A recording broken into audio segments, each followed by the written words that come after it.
নুৰিওৱা কলপাতৰ পেপাই যেতিয়া বচন মাতে নেদেখা খুটাত ওলমি ৰাৱণ নামি আহে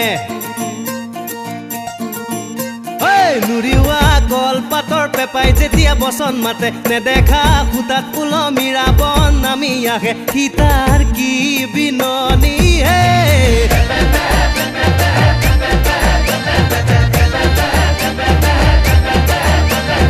জৰিত ওলমি হনুমান পাৰ হয় সমুদ্ৰ ৰামে যুঁজ কৰে ৰাৱণৰ সতে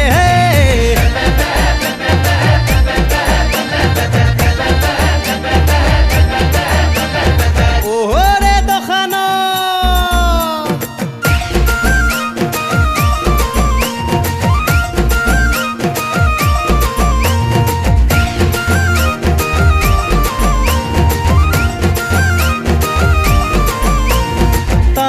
তালে কৰা যুদ্ধৰ অন্তত লুটুপ কৰে সৰি পৰে ৰাৱণৰ দহোটা মূৰ একেলগে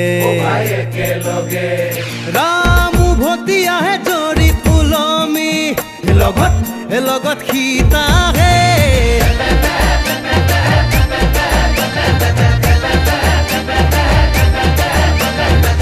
গীতৰ কথা শ্ৰদ্ধাৰ কবি নৱকান্ত বৰুৱাৰ সুৰটো মই কৰিছোঁ সংগীত ব্যৱস্থাপনা পৰাণৰ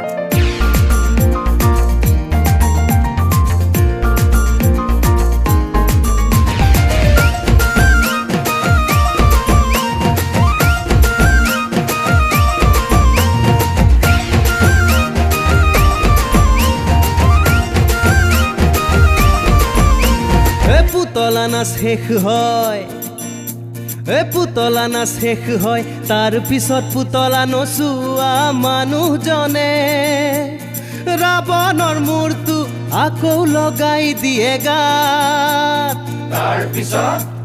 সীতা আৰু বিভীষণ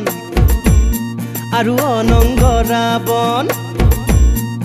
নল নীল ৰাম ইন্দ্ৰজিৎ মন্দোদৰী সাৱতাসাৱতিকৈ শুই থাকে জপাৰ ভিতৰৰ এন্ধাৰত আমি ল'ৰাবোৰে বাট চাই থাকো আৰু এজন মোজাদাৰ বা গোসাঁই বা কোনোবা ডাঙৰ মানুহৰ সকাম হওক আকৌ এবাৰ ৰাম ৰাৱণৰ যুদ্ধ হ'ব দুষ্টৰ দমন হ'ব খ্ৰীষ্টৰ পালন মেৰ তলিত ভঙনীয়া পইচা অলপ লৈ ঘৰলৈ উভতি যায় পুতলা নচোৱা মানুহজন ৰাম ৰাৱণৰ ওপৰতে আলফুলকৈ থোৱা টোপোলাতে অলপ চাউল নিমখ আলু কণমাৰিৰ পৰা ওলোমাই লোৱা বিলাতী দেৱাৰ চিচাত অলপ তেল মিঠা নে কেৰাচিন